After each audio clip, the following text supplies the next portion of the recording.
ஏண்டா டேய் கேள்வி கேட்கறது ஈஸிடா, ஆனா பதில் சொல்றதுதான்டா கஷ்டம் அப்படின்ற மாதிரி நம்ம எல்லாருக்கும் தெரியும். கரெக்டா இல்லையா? கேள்வியை கேட்டாலும் பரவாயில்ல, நாங்க பதில் சொல்ற வரைக்கும் கொஞ்சம் உட்கார்றானா குண்டக மண்டக கேள்வி கேட்டுவிட்டு 10 அடி பாஞ்சு அண்ணன் ஓடினாரு நம்ம நதியா தம்பி, சாரி உதயா தம்பி. கரெக்டா இல்லையா? சரி, ஆளுங்கட்சி வந்து பதில் சொல்றதுக்குள்ள சரி அப்படியே இருந்தாலும் என்ன பதில் சொல்லியிருப்பாங்க தெரியுமா? உன் இஷ்டம் பொழுது நாத்து நாங்க பெருச்சு தரனா உனக்கு பெருச்சு அது நான் சொன்னா வந்து தப்பாயிடும். இது எப்படின்னா பீம்புக்குன்னு புள்ள பொத்து சாரி நோம்பு கும்பிட்ட கதை ஆயிடும். நோம்பு கும்பிட்ட கதையா நீங்க நினைக்கிற மாதிரிலாம் கிடையாது. இந்த மாதிரி இன்னையே கல்யாணம் பண்ணி நாளைக்கே புள்ள பார்க்கறன்ற கதையை இவனுக்கு வந்து கதையை ஓட்டிட்டு இருக்காங்க, ரீல ஓட்டிட்டு இருக்காங்க. சரி, அதுக்கு பதில் சொல்ற வரைக்கும் கொஞ்சம் இருக்கணும்ல. எதுக்கு சட்டசபைக்குள்ள எதனா ஓட்டர் தான் ஓரத்திலே குறியாகிறீங்க? நீங்க சொல்லுங்க எனக்கு. நீங்க எப்ப பாரு ஓட்டம் தான். அந்த ஆள் வந்து நோட் பேட்ல நோட் பண்ணும்போதே ஓடுறானுங்க ஒரு பக்கம். சரி, இதெல்லாம் விடு. வீட்டுக்கு போயிட்டு மகளிர் தொகை நீங்க இந்த மாசம் வந்து 1000 ரூபாய் நீங்க கொடுக்கணுமே எல்லாருமே எதிர்பார்த்துட்டு இருக்காங்க. நீங்க என்ன பண்ண போறீங்க? சரி, ஓகே.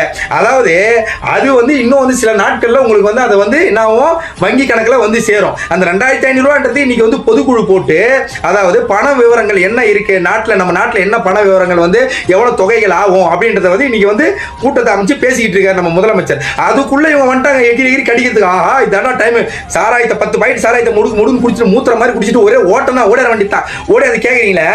சரி, நீங்க போயிட்டு அப்பப்போ அந்த கஜானாவை திறக்கும் போது அந்த கஜானாவே காரி தூணு துப்புது. ஏன் துப்புது உங்களை?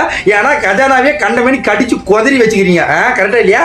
கஜானாவை கண்டமேனி வழிச்சு அப்படியே நக்கிட்டு 10 லட்சம் கோடி கடனை வச்சுட்டு ஓகேவா கொல்லப்புறமா புந்து ஓட்டிங்க. ஓட்டிங்களா இல்லையா?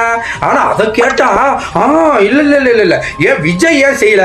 அந்த மனுஷன் வந்த உடனே 717 எப்படி 717 ஒயின் ஷாப்பை மூடி இருக்காரு. இன்னும் ஒரு மாசத்துல 1500 ஒயின் ஷாப்பை மூட போறாங்க.